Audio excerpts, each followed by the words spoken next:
कोई घर पर ब्राह्मण देवता आता, दक्षिणा पाने के लिए कहते महाराज जय हो, जाओ। बड़े कंजूस थे, लेकिन सेठानी जी थी ना, वो बहुत अच्छी थी, वो दान किया करती थी। तो एक दिन कोई गरीब ब्राह्मण पहुंचा, सेठ जी महाराज परमात्मा ने आपको सब कुछ दिया है,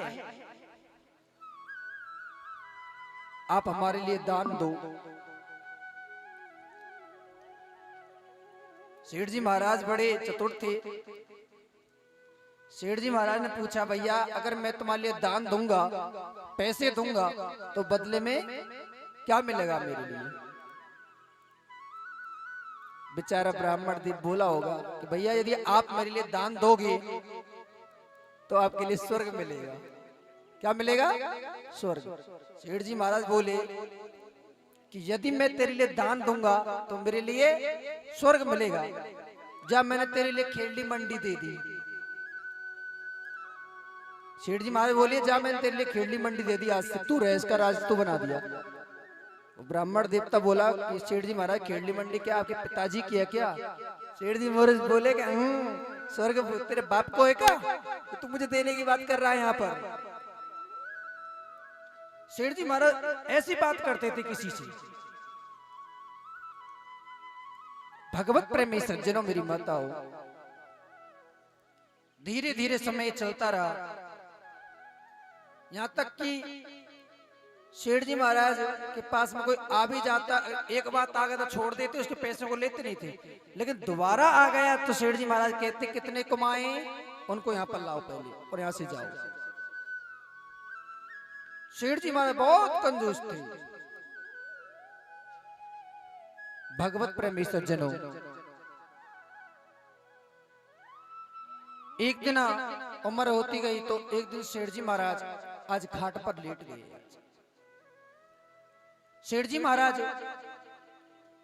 मरते समय भी अब दान नहीं कर रहे, कि दान कर दूं किसी के लिए। और धीरे धीरे सेठ जी महाराज के प्राण निकलने का समय आ गया। तो सेठानी बोली है अरे सेठ जी इतना सर्वस्व है हमारा, संतान के लिए आप कर रहे हो, कोई किसी का कहीं संसार में कोई किसी का नहीं है।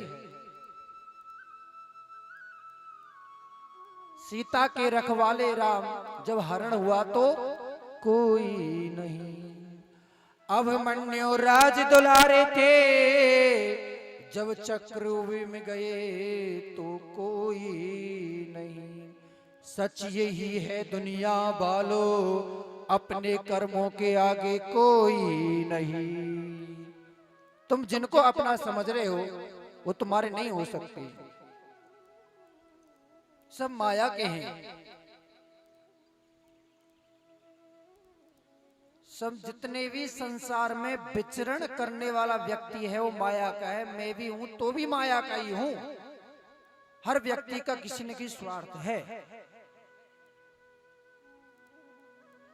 जो मनुष्य जैसा कर्म करेगा उसको वैसा ही फल मिलेगा, क्योंकि ये कर्म भूमि है।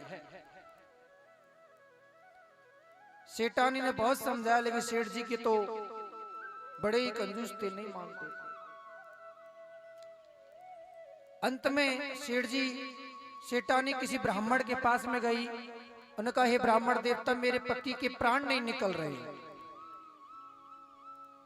जब आदमी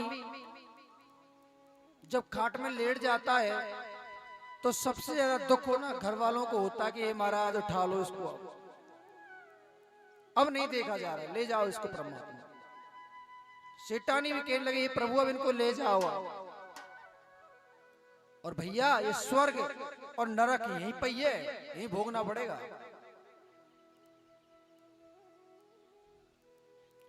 तो किसी संत ने कहा कि भाई यदि आपके पतिदेव यदि गौ का दान कर दें तो प्राण बाहर आ जाएंगे।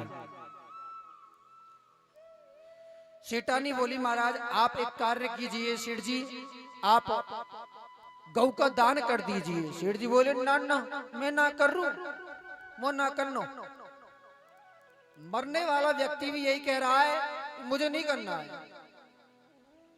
सेठानी कह रही है क्या छाती पे धर के लेके जाओगे, जब मुर्दा जाता है तो उस पर पैसे फेंकते हैं और क्या फेंकते हैं,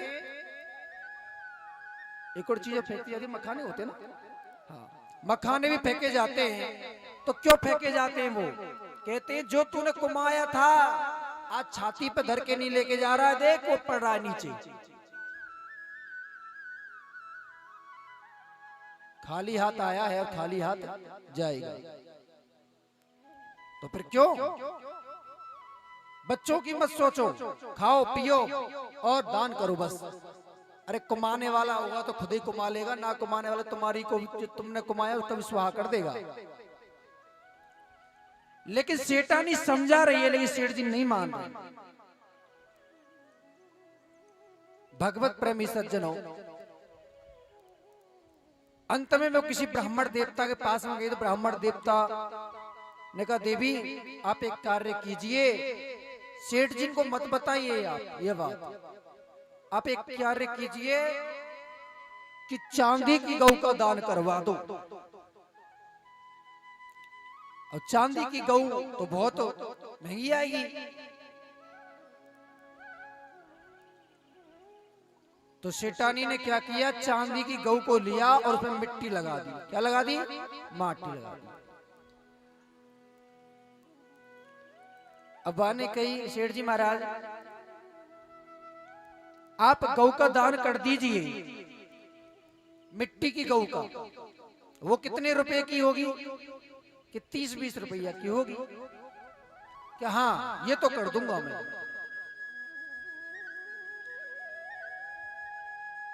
सेठानी ने जो ब्राह्मण दूसरे बुलाए थे उन्होंने कहा कि जो मैं आपको गौ का दान कराऊंगी वो ऊपर से माटी की है लेकिन भीतर उसमें चांदी है, कहीं आप बोल मत देना मेरे पति के सामने। तो जैसी संकल्प आदि हुआ तो सबसे पहले ब्राह्मण देवता ने उनकी पूंछ पकड़ाई। क्या पकड़ाई, गौ की पूंछ। तो जैसे पूंछ पकड़ी और संकल्प हुआ तो दूसरे दिन सेठ जी महाराज जी अपने देह को छोड़ के चली गई।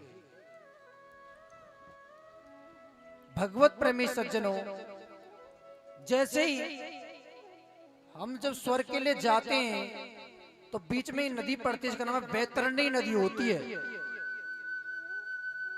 कौन सी नदी होती है, वैतरणी, उसको पार करते हैं हम।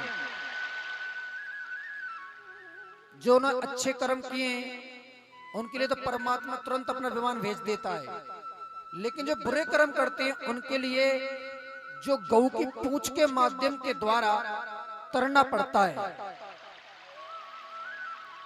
जब तो गौदान कराते हैं, मरने वाले व्यक्ति गौदान कराते नहीं कराते, इसीलिए कराते ताकि वो वैतरणी नदी को गौ माता की पूंछ को पकड़कर तर जाए।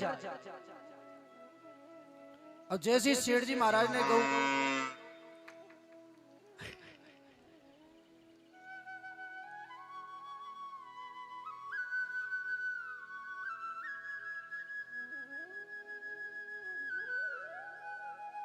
भगवत प्रेमी सज्जनों,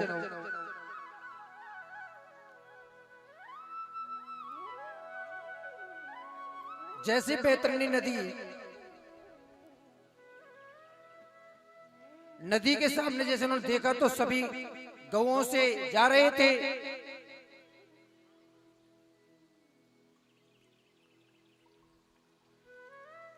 तो सेठ जी महाराज को अपनी गौ नहीं दिखी, मैं कैसे पार करूं इसको।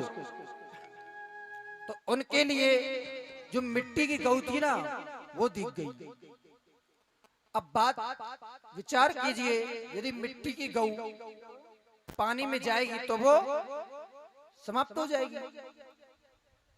तो उन्होंने कहा देखो मेरे भाग में क्या लिखा। और जैसे उसने उस मिट्टी की गौ माता की पूंछ पकड़ी सेठ जी महाराज ने, और जैसी पानी में गई तो काय की बन गई, वो चांदी की बन गई। और जैसे चांदी की गौ देखी, हाय राम, मेरी शेटानी ने मेरे संग धोखा किया है, और हाथ अपने छोड़ दिए और वह वैतरणी नदी में गिर गई है। मतलब पत्नी ने दान कराया इसलिए ताकि तर जाए, लेकिन उस व्यक्ति की जो देह था, उसका मन था किसमें था, धन में था, तो वो कहां गए, उस नदी में ही गिर गए। इसलिए हमें ये शास्त्र इस दृष्टांत से, इस कथा से ये सीख मिल रही है इस जगह पर कि जो कोई दान आदि करना है आपको, अपने जीते जी करो, मरने के बाद में मत कीजिए। कोई करे या ना करे उसका क्या पता। राजा सिकंदर हुआ था, सारा सर्वस्व जीत लिया था उसने, लेकिन कह के गया था भैया खाली हाथ आया हूं और खाली हाथ ही जाऊंगा। गौ कांचनम गुड़धाम